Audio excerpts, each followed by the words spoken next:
the United States was quietly being taken over by Great Britain. A vigilant patriot named Russell J. Gould recognized the threat, and in a series of strategic moves, he saved us from foreign invasion. He took control of the Title IV U.S. flag and logged it in with the United Nations, becoming sovereign successor to Great Britain. When the political dust had settled, Mr. Gould had taken over several high-ranking government positions, and that put the country's true terrorists on notice. He introduced a language called now-time quantum grammar. Then he used it to prove all previous legal and financial documents to be fraudulent, thus saving the U.S. trillions of dollars in debt. He also redesigned the periodic table of elements. His work was referred to as extraterrestrial technology and genius. But as his reward for his efforts, he was arrested and tortured by the government that he saved. Russell J. Gould's rescue of the free world. Join us now as we lay out the facts and answer one very crucial question. In the year 2007, the mortgage crisis hit the United States. Several of the guys in my unit got together. We were sitting around the shop one day and talking about how we were losing our homes and we were all about to be tossed out on the street. We were really kind of worried about it. As we were sitting around talking shop, we were like, hey, we got the clearances to do this. We know people in the right places. Let's get together and let's see if we can't drum up and figure out what in the heck happened. What in the heck caused this mortgage crisis incident and what really happened there. So after a few months of digging, we had ran across Judge David Wynn Miller and Russell J. Gould, and what they had done to the mortgage industry that they were responsible for. And that was that they had syntaxed the mortgages and found them to be 100% grammatical fraud. And so that was a big eye-opener for us. So we looked at that and we were like, hey, so it wasn't the subprime mortgage lending that led to the collapse. It was the fact that these guys had syntaxed the actual contracts, the banking and mortgage contracts, and they found them to be 100% grammatical fraud. And Fannie Mae and Freddie Mac immediately bundled those up and sold them to Bank of America. And 3 days later, when Bank of America found out they were sitting on bad paper, they sold them to, I believe it was Wells Fargo. And from there, the fire sales had started with these bundled mortgages. So with that, we started digging deeper. Well, who is Russell J. Gould and who is David Wynn Miller?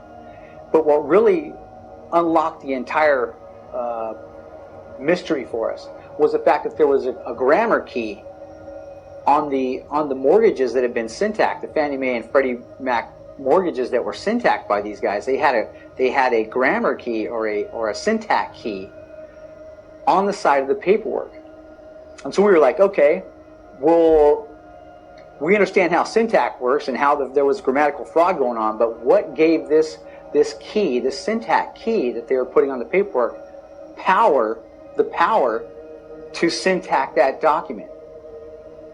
And with that, that's where we uncovered the largest national security secret in this nation's history, if not the world itself. So what this did was it led us down, basically this led us down several rabbit holes. And one of the rabbit holes that it led us down was we had to start, first we had to go all the way back to the beginning of U.S. history or American history to figure out what in the world was going on there, because this goes back that far.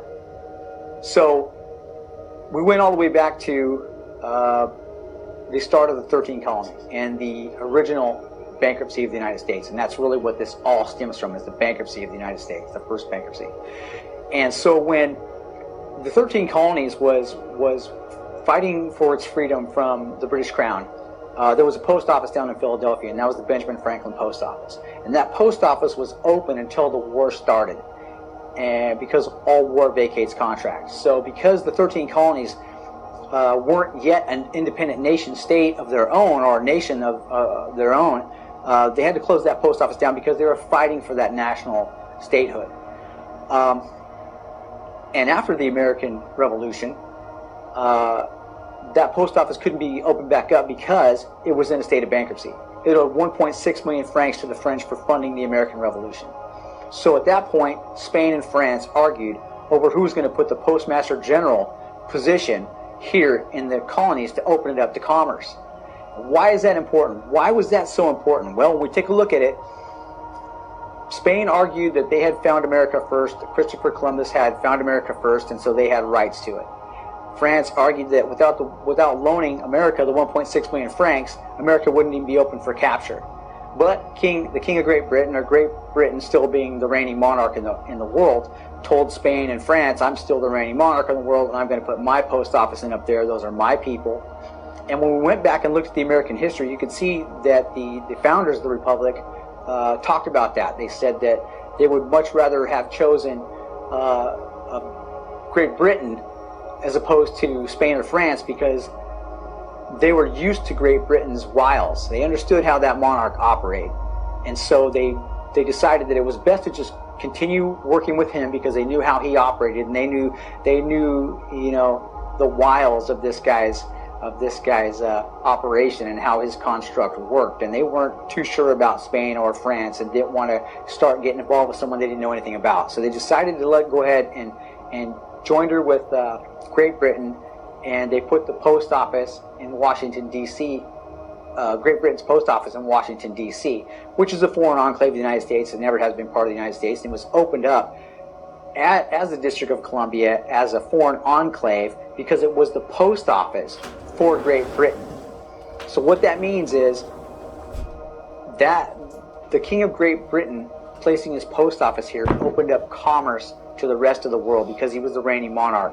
So if the rest of the monarchs or dictators wanted to come into this country and rape and pillage it for its goods, they would have to go through him and his post office. So everything that was shipped in and out of this country, all commerce, he got a piece of through that post office. This is Blue Air, an award-winning air purifier. Watch how quickly it can remove pollutants from the air. Impressive.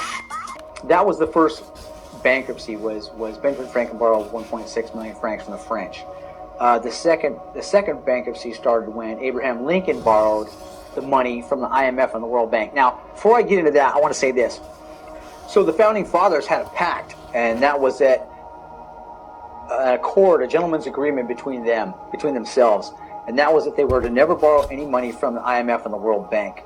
And that is because the IMF and the World Banks owe no allegiance to any one particular monarch.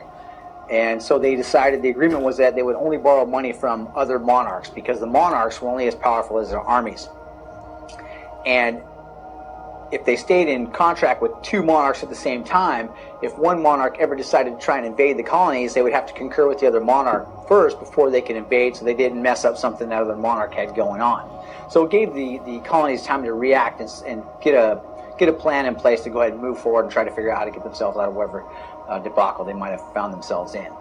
So at a later time, as we went through the historical records and we ran into, of course, the Civil War was next, we found out that Abraham Lincoln, after the colonies dissolved and they broke in half, there was no more United States. It had ended, the North against the South. So you have two separate countries fighting against each other, essentially, is what happened here during the Civil War, because the South did raise its own flag and did substantiate itself as its own nation state.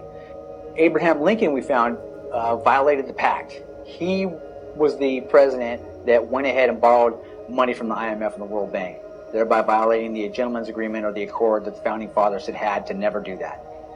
And when he did, he initiated the beginning of the second international bankruptcy. That led us down into, of course, 1933 to the beginning of the third and final international bankruptcy, and also the Great Depression, the stock market crash of 1929. And from there, this is all laid out historically with what happened in relation to this syntax key that had been placed on these mortgages. And this is how far back we had to track to find out what in the world gave this syntax key power to be utilized on these mortgage contracts to conduct the syntacking in the manner that had been conducted, to validate the fact that they were all grammatical fraud, banking fraud, grammar fraud, you name it, fraud. Once we had backtracked that key and found out how was given the authority to be placed on that contract to conduct the syntacking that it had conducted, we ran across the largest national security secret ever covered up in the history of the United States. So this led us right back into the birth certificate and how the birth certificate system even got started here in America. People are used as collateral with other nations because the U.S. is bankrupt. The United States declared bankruptcy on March 9th of 1933. At this point, the U.S. began taking out loans from a private, non-government affiliated corporation called the Federal Reserve. With no money to pay back the loans, the United States began using the citizens as collateral. And that started back in 1933 with the beginning of the third and final international bankruptcy. And of course, we had found out at that point that the United States owed so much to the IMF and the World Bank for what Lincoln had done that we had to give up, Roosevelt had to give up all of the gold that was here in the United States to pay off the debt to the IMF and the World Bank. So the United States was completely broke. We had no money. And so they devised the birth certificate system, in which case the people themselves were the gold bars, became the gold bars. And they had been built for taxes to pay off whatever debt was still remained, whatever debt still remained, or whatever debt was still going to be incurred by the financial needs of the United States. And that system came to an end on November 2nd, 1999. That entire system came to an end. And with that, like I said, we uncovered the largest national security secret ever kept in the history of the United States. We still don't know why it's been kept a secret. We have a good idea of why it's been kept a secret, because we understand now that the deep state's in charge. We understand who the deep state is, we know how they operate, and this has been one of the largest deep state secrets in the history of the United States. And we're bringing it forward because we understand what the hell happened. So you think to yourself, okay, well, it's a birth certificate system. So what? So they use the people as chattel to create an income off of, so they could substantiate the wealth that was necessary to go ahead and get us through our administrative ordeals as a nation. As we got looking at this thing, and we researched it further and deeper into what the birth certificate system was, this thing was attached to the largest warfare platform in the world that was essentially created to go ahead and capture everybody on the planet as chattel or property. And this was how they were going to go ahead and create their wealth off the sweat of everybody else's backs. And so this led us, of course, right back to the Vatican, London City, and the Pentagon. And those were the three locations on planet Earth, the three war castles, so to speak, that substantiated the empire of the three city-states. And I encourage all you guys out there to take a look at the empire of three city-states and do your research on the empire of the three city-states and exactly what that is. The Vatican itself, when we looked at the Vatican, this place was just the esotericism there, the esoteric symbolism behind this entire warfare platform was all over it. I mean, this thing just reeked of esoteric knowledge. It was just, the symbols were everywhere. Now, when you look down at the Vatican, you see a keyhole and a phallus, and of course the timelines and the shipping lanes coming off there, and the keyholes that lead to those, the doorways that lead from those timelines and shipping lanes from the phallus, from the center of the keyhole there, or the womb, the female womb. And if you look around it, you'll see a bunch of men, statues, just statues of a bunch of guys all around this keyhole. And what they are doing is, this is an orgy. And these guys are waiting, literally, waiting their turn to fuck the world.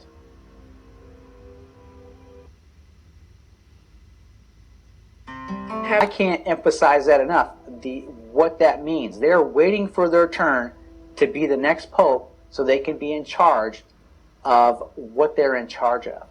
And when we looked at what they were laying claim to being in charge of, when you look at the Vatican, was time. That warfare platform was a location on planet Earth to capture time. And it was demonstrated by the gargoyles that were there holding the sands of time horizontally to stop the sands from flowing up and down, and they therefore had captured time with the Gregorian calendar. Now, with the Gregorian calendar, they tell you what day Monday is, what day Tuesday is, what day Wednesday is. And that is the calendar all the stock markets on planet Earth use to pay out to. All shipping and commerce moves by that calendar. So these guys, we found out, have nothing to do with Jesus Christ. They have nothing to do with God. They literally watch the movement and shipment of all commerce. And they say, or they claim, that they have been given, they have heavenly authorizations to be in command and control of those shipping lanes and those timelines, to watch the shipment and movement of all commerce. So basically all they do is watch the shipment and movement of all monies and all cargo on planet Earth, to include the militaries, because you can't move militaries without money being somewhere first. So these guys know where the wars are going to be, they know where they're going to start, and they know who's behind starting them and finishing them off. That's what we found out in the long run. So we took a look at how all this worked. It ran back to the 3 international bankruptcies, like I said, and the third and final international bankruptcy came to an end in 1999. And when that happened, the post office that Great Britain had opened up in the enclave of Washington, D.C., the District of Columbia, had to close down. The king had to vacate the position, and the trustee for the bankruptcy had always been the President of the United States. He was the administrator for the bankruptcy, always has been. Well, with the end of the third and final international bankruptcy, the post office was closed down, and so we no longer needed a trustee because there was no more bankruptcy. But that was the long-range warfare plan of Great Britain, was to use the IMF and the World Bank, because they knew we weren't going to be able to pay back the interest that Abraham Lincoln had incurred by borrowing the money from the IMF in the first place. And with the end of the third and final international bankruptcy, the king would step in, pay the debt to the IMF and the World Bank off, and capture the United States back again as part of Great Britain, and we'd all become peasants and serfs again. But the post office had closed down, and he had to vacate. Well, during that time that he had to vacate, there was 18 days there that post office was vacant. And during that time, Russell-J. Full-Gould and David-Wynne-Miller had seen this whole thing coming. They had been studying the bankruptcies. These guys were great at it. They understood the courts and the ports, and they understood that the ports, the neutral ports, were the courts. And with that, Russell, understanding what was about to take place here, ran up to the Pentagon and asked the Pentagon if they had a copyright and patent on the Title IV flag for the United States, the Title IV flag.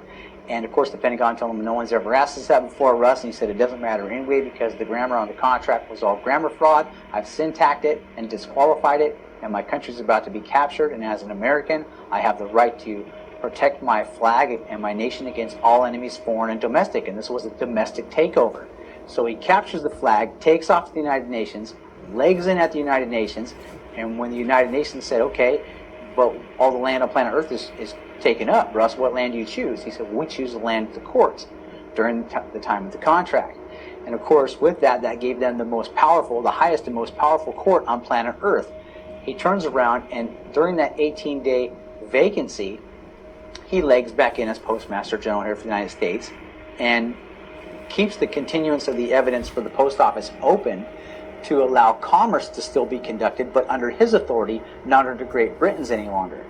So he had just succeeded Great Britain as the sovereign because he was given sovereignty status by the United Nations that allowed him to authorize the conduction of all commerce and the continuance of that commerce here in the United States. And now we took a big look at that and we were like, holy cow. So the Navy's sitting in foreign ports around the world. The Florida Chads, during the 1999 Florida Chads, the United States ceased to exist for 90 days. It was done. But there was an 18-day period in there where the post office was closed down. There was no longer a president. There was no longer a need for a middleman or a trustee anymore. So the Navy's sitting in foreign ports around the world with no country, and Russ had just taken the flag, and they have no flag. So they're sitting in foreign ports around the world in warships, and I'm sure all the weapons were like, what nation are you guys from, and where's your flag at?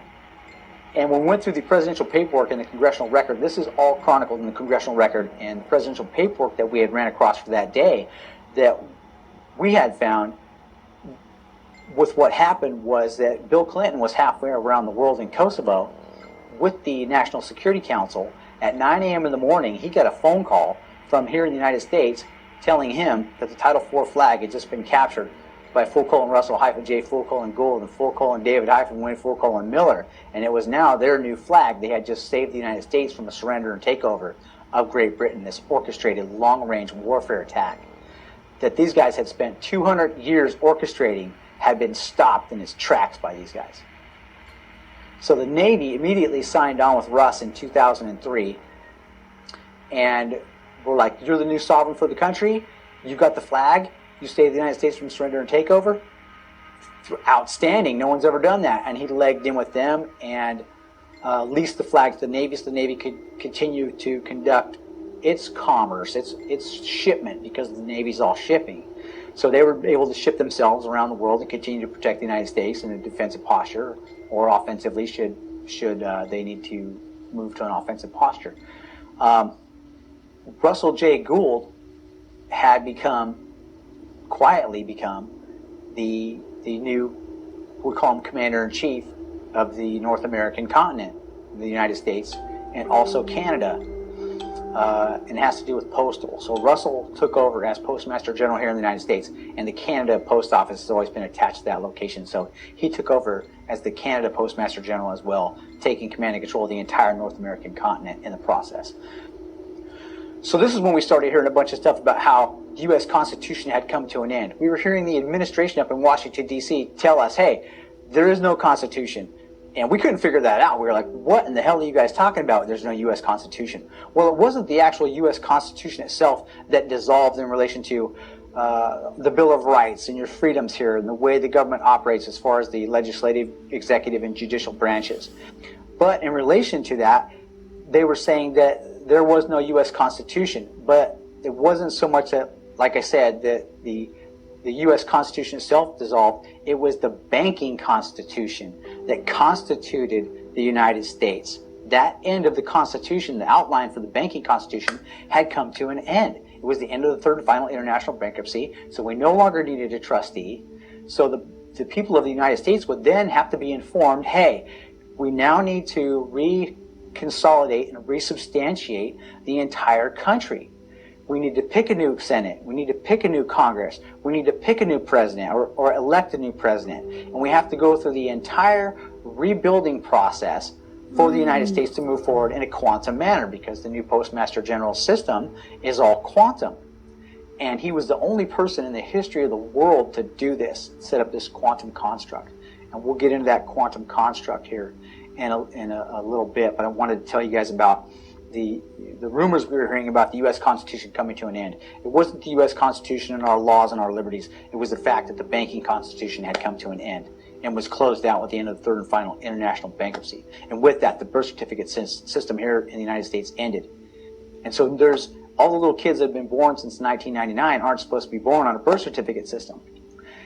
And the birth certificate system itself, when we looked at that, was one of the most nefarious pieces of the empire of the three city-states warfare platform to capture everybody as peasants or serfs or chattel property. And when we sat back and took a good look at the birth certificate system, when you're born on this planet and your mother has you in her arms in the hospital when you're first born, the RN comes in the room and says, hey, you need to sign this birth certificate before you can leave the hospital with the baby, or you can't leave with the baby. Well, that's a lie. You're trying to tell me I can't leave the hospital with my child unless I sign this document, this birth certificate document? That's kidnapping. That's illegal. You can't take my baby from me and hold my baby just because I don't sign your document. That's crazy.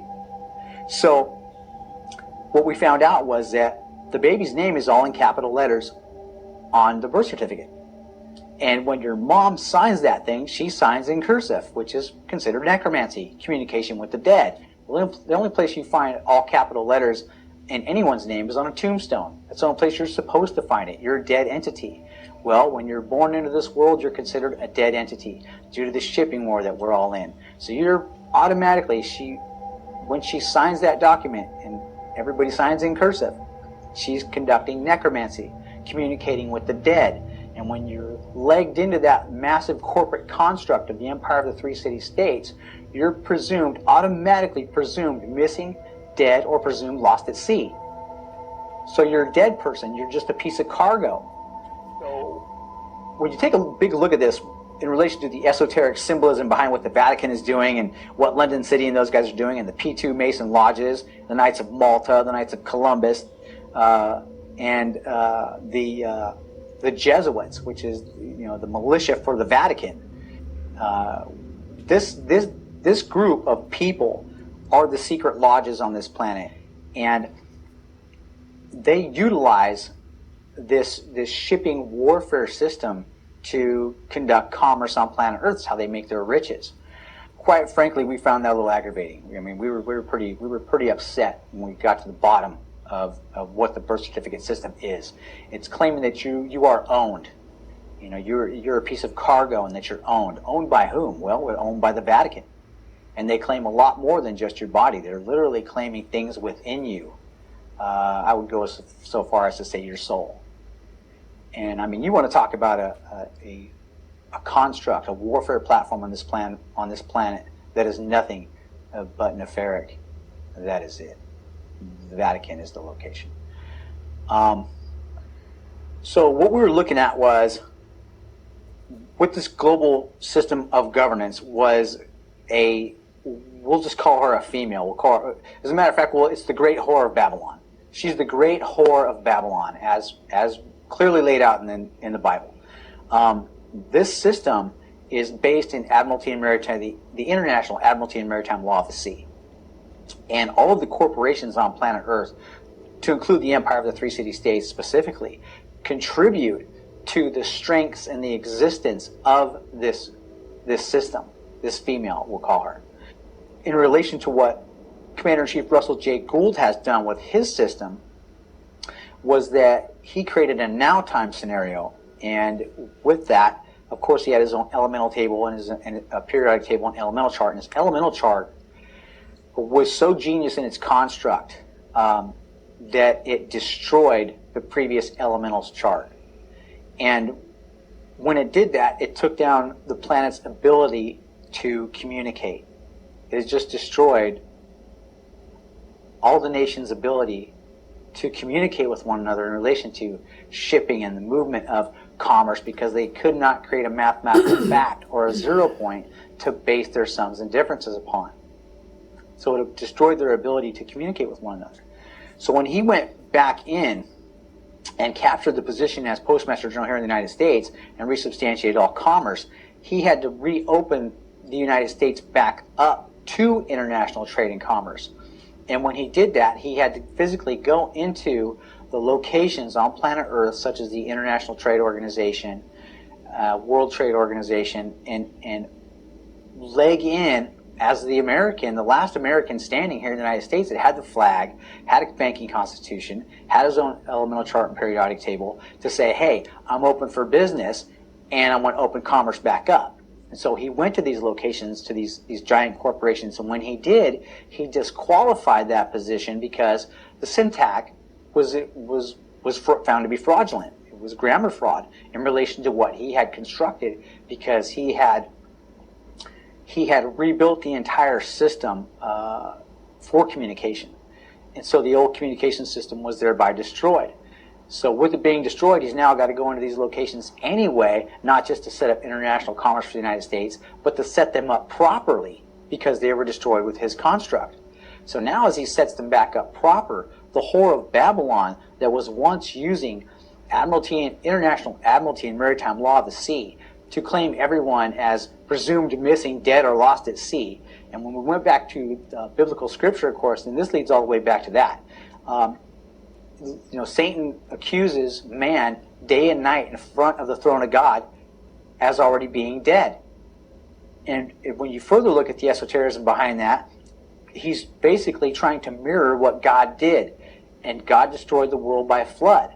Well, Lucifer's trying to do the same thing. He's killing all the people on the planet by saying they're presumed missing, dead, or lost at sea with a birth certificate system. So it's a mirror of what God has already done. This stuff goes all the way back into biblical prophecy, and the esotericism behind this warfare platform is demonstrated clearly by the Vatican with what's going on. And so it's speaking to us. It's in plain sight and right in the open, right in front of all of our faces. So as Russ set this system back up and went to each corporate location to say, hey, he started at the Universal Postal Union up in Bern, Switzerland, and said, hey, charter's been disqualified. So I'm reopening it up properly and placing myself in as the Universal Postmaster General in Bern, Switzerland. So he did that. And each time he did that, he reconstituted the whore of Babylon and made her a correct version. So now you've got a mirrored image, a mirrored version of exactly what once was, but correctly. And so he used that whole system, which was the system the United States was using anyway. But now he's got it, and it's correct. The whole thing is correct. And it took down all the global powers on the planet in the process, but resubstantiated them in correctness. So they haven't gone anywhere. They just had to adopt the new system.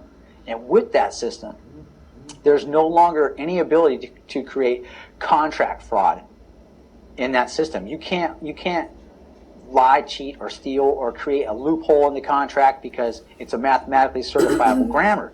So what it says is what it means, and what it means is what it says, and it's certified forward and backward. So they can't take this into court later and say, oh, what it meant was, or what it's supposed to mean later is this, because there's, in his now time construct with his grammatical construct, there is no past and future tense verbiage in the grammatical construct. So what it means is what it says now and forever. So in 100 years when they pick that contract up and they say, well, what it was supposed to mean or what it is to mean later doesn't apply. It says now, is and are, what it is now. So it's still in now time. So 100 years from now they can pick it up and say, wow, no, it still says today.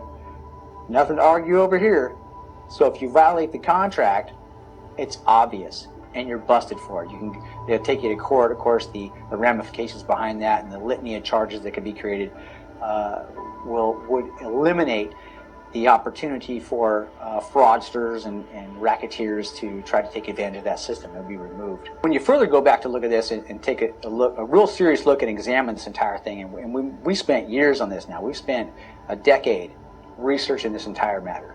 So what this gentleman has done is, with his construct, he has taken command and control of the entire planet. The construct that was there, he took command and control of and resubstantiated it, he mirrored it, but in a correct manner, using grammar correctly, using the word, the meaning of the word correctly. And with that, the powers that be lost all their powers. And of course, they had come unglued on this guy. They tried to get him to surrender the flag. They beat him pretty bad. Took him into court because what he had done was he had started court-martialing Bush and Cheney and 500 admirals and generals for not immediately jumping onto his plane and immediately initiating the changeover of the new government to take place all the way down to the civil level, so that contracts written by civil governments and state governments would all be operating with this quantum grammar construct, so that you couldn't racketeer anymore. There'd be no way to launder money to move pedophiles or guns or drugs or anything like that. The money was going to go where it was supposed to go. You couldn't borrow from the school slush fund to pay for the roads. that would be gone. That whole borrowing system of borrowing from Peter to pay Paul would be gone, and it was dissolved. And he wanted that correction made immediately. And because that didn't happen, and they didn't join with him immediately, he court-martialed them. He started court-martialing everybody, saying there is no president. And of course, with the Florida Chads, the Bush and Cheney Florida Chad sideshow, once Bush was appointed, and he was appointed, he was not elected. And that's why you hear Trump today saying it's all rigged and we're stopping it. It's all fraud and we're ending it. Is because those guys, Bush and Clinton and Obama, were placed in there by this New World Order, this shadow government, deep state, global apparatus that has been trying to capture the world and place everybody under a birth certificate system. So, because he had moved so rapidly with what he had done, he didn't have time to alert the NCO chain of command to say, hey guys, this is what's going on with the bankruptcy. They're about to surrender to the United States and raise a British flag here, and they're going to capture you all as chattel again, raise a British flag here, seize your guns. They put FEMA camps in place. Obama was coming for him. And thank God we did not get Hillary Clinton in there, because she was the final stake in the heart. When we look at what's happening there, as far as the verbiage goes, the doublespeak these guys are using, this New World Order apparatus, the doublespeak they use, when you examine the tapes, when you go back and look at the New World Order tapes of President Bush Sr. talking, saying, you know, we need to create laws that will protect the weak from the strong. A world where the strong respect the rights of the weak. We have before us the opportunity to forge for ourselves and for future generations a new world order, a world where the rule of law, not the law of the jungle, governs the conduct of nations.